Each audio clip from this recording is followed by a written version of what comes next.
Australia pauses proposed EV road user charge amid surge in electric vehicle sales. The Australian federal government appears to have hit the brakes on plans to introduce a national road user charge for electric vehicles, EVs, despite previous indications that a new tax framework would be unveiled in the upcoming May budget. Transport Minister Catherine King has signaled that the timing may no longer be right. A shift in priorities, the decision to delay the announcement, comes at a pivotal moment for the Australian automotive market. While fuel prices hit record highs in March 2026, EV adoption saw a massive spike, with sales jumping 88.9% to capture a 14.6% market share. Notably, the Tesla Model Y has become a mainstream success, ranking as the third most popular vehicle in the country, trailing only the Ford Ranger and Toyota Hilux. Minister King indicated that the government is wary of stifling this momentum. At the moment, we're trying to encourage as much electric vehicle uptake as we possibly can. We don't want to disincentivize that at all, King stated, noting the difficulty of finding a legislative pathway through Parliament. The revenue gap. Why a charge is being considered the primary driver behind the proposed charge is a growing hole in the federal budget. Traditionally, road infrastructure is funded through fuel excise tax paid on petrol and diesel. However, as drivers transition to electric motors, this revenue stream is evaporating. The urgency to find a replacement is compounded by recent economic measures.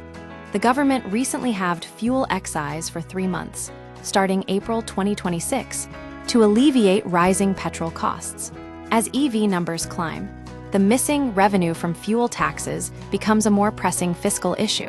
The proposed mechanism would likely charge motorists based on distance traveled, potentially using annual mileage reports or in-car GPS tracking to calculate costs. Lessons from the past and global trends. The path to a federal charge is fraught with legal and political hurdles. In 2021, Victoria attempted to implement a similar scheme, charging EV owners 2.8 cents per kilometre. However, the High Court of Australia ruled the scheme unconstitutional in 2023, forcing the state to refund all collected revenue. This legal setback has made the federal government more cautious about how it structures its own version. Industry leaders are urging the government to look beyond simple taxation.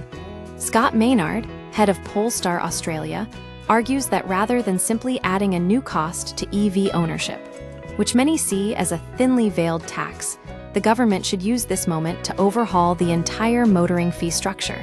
Alternative models. Australia could look to international precedents to find a more balanced approach. The New Zealand model. New Zealand plans to move toward a system where fuel excise is removed entirely, replaced by a universal road user charge, RUC, applied to all vehicles based on weight and distance by 2027. The consolidated fee approach. Instead of adding new taxes on top of registration and licensing, some suggest reconciling all motoring duties into a single, transparent system. Conclusion. By delaying the road user charge, the Australian government is prioritizing the growth of the EV market over immediate revenue recovery. The challenge remains finding a way to fund road infrastructure without penalizing the very transition the government is trying to promote.